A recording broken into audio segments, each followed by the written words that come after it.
कहते हैं इरादा अगर बड़ा हो तो हौसला भी चट्टानी होना चाहिए। भगवान को आना पड़ता है, बस वक्त को बुलाने का तरीका पता होना चाहिए। और यहीं से कहानी शुरू होती है एक अज्ञानी बालक के महान संत बनने की।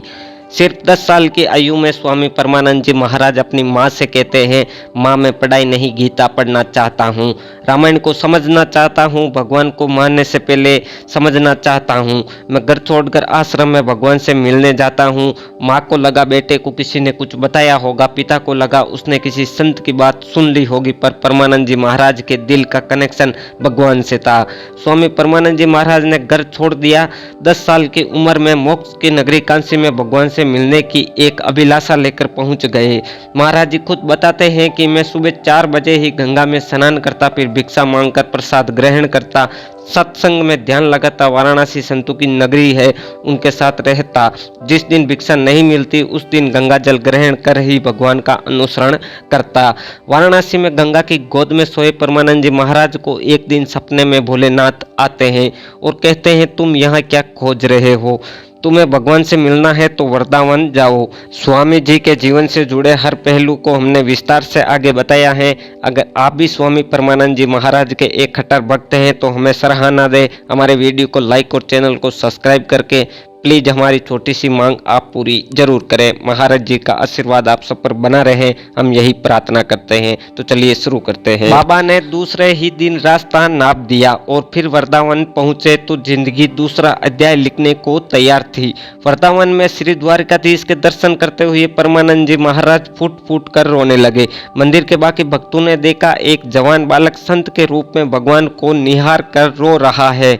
सत्संग राधा वल्लभ संप्रदाय से लगाव, भगवान में आस्था ने उनकी उम्र के साथ उन्हें एक वरदान दे दिया। एक बार परमानंद जी महाराज की तबीयत अचानक से खराब हो गई। उस समय महाराज जी के पेट में बहुत ज्यादा दर्द उठा, जिस कारण रामकृष्ण मिशन हॉस्पिटल में जांच कराने गया तो डॉक्टर मुझसे बोले कि महाराज यदि कोई बीमार होता है तो मरीज की बीमारी के बारे में हम उसके परिवार वालों को बताते हैं, परंतु महाराज आप तो अकेले ही आए हो इसलिए हम आपको ही बता देते हैं। आपकी दोनों किडनियां आधे से ज्यादा खराब हो चुकी हैं और कुछ ही समय बाद आपकी दोनों किडनियां खत्म हो जाएगी। आपके पास समय का अभाव है, तकरीबन 2 से 3 साल का समय है और ज़्यादा से ज़्यादा 4 से 5 साल अब आप ज़्यादा समय तक जीवित नहीं रह पाओगे।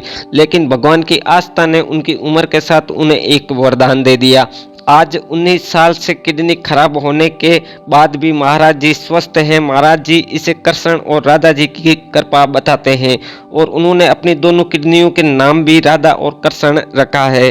शायद ये उन्हीं की ताकत है जिसके कारण 19 साल से किडनी खराब होने के बाद भी रोजाना अपने भक्तों के साथ वार्तालाप, कीर्तन और राधा वल्लभ और बांके बिहारी जी की परिक्रमा और दर्शन रोज किया करते हैं। खराब किडनी की वजह से कई बार अस्वस्थ हो जाते हैं, परंतु भगवान का स्मरण करना नहीं भूलते। यह भी किसी चमत्कार से कम नहीं। जिस व्यक्ति की दोनों तरफ की किडनियां खराब हो उसका इतने समय से जीवित रहना भी किसी चमत्कार से कम नहीं। परमानंद जी महाराज के जीवन के अनमोल वचन। महाराज जी कहते हैं कि यदि आप ईश्वर की भक्ति करते हैं तो कोई संकट आए आप आसानी से संकट का सामना कर सकते हो और कहीं भी जाए प्रभु नाम आपके मन में रहना चाहिए। बाकी सब संसारिक मोह है, भगवान की भक्ति ही शाश्वत सत्य है। परंतु आप ईश्वर का नाम भी नहीं लेते और पाप करते हो तो आपका कोई सम्मान नहीं करेगा और भगवान भी आपका साथ देना छोड़ देंगे। इसलिए सदैव प्रभु का नाम और श्री जी का नाम मुख पर रहना चाहिए। परमानंद जी महाराज कहते हैं कि ब्रह्मचार्य की रक्षा करनी चाहिए। ब्रह्मचार्य बहुत बड़ा अमृत तत्व है, परंतु नए युवा मूर्ख लोग ब्रह्मचार्य पर ध्यान नहीं देते। परमानंद जी महाराज कहते हैं कि आज के युग में ज़्यादा बोलने वाले लोग ही धोखा खाते हैं, चुप रहने वाले लोग अपने काम को पूर्ण करते हैं। परमानंद जी महाराज कहते हैं कि यदि आप पर कोई समस्या आती है तो सोच समझकर ही मदद मांगनी चाहिए, क्योंकि विपत्ति कुछ समय की होती है परंतु एहसान जिंदगी भर का होता है। परमानंद जी महाराज कहते हैं कि ब्रह्मांड की सभी शक्तियां तभी तुम्हारे पास होगी जब तुम हृदय मन और वाणी से मधुर होंगे। महाराज जी कहते हैं कि बच्चों को अच्छे संस्कार देना चाहिए, नहीं तो जिंदगी भर उनका रोना निश्चित है। प्रत्येक व्यक्ति को श्री हरि का जप करते रहना चाहिए, इससे व्यक्ति को परेशानियों से निजात मिलती है। गीता में श्री कृष्ण ने कहा, वह लोग जो तुम्हारी बुराई करते हैं वह जिंदगी भर करेंगे। जब तक तुम जिंदा हो, चाहे तुम अच्छा कार्य करो या बुरा कार्य, इसीलिए शांत रहकर तुम्हें अपना कर्म करते रहो। निंदा से मत घबराओ, निंदा उसी की होती है जो जिंदा है। मरने के बाद व्यक्ति तो सिर्फ तारीफ ही करता है। वीडियो अच्छा लगा है तो वीडियो को लाइक और चैनल को सब्सक्राइब जरूर करें और कमेंट में जय श्री कृष्ण जरूर लिखें। धन्यवाद।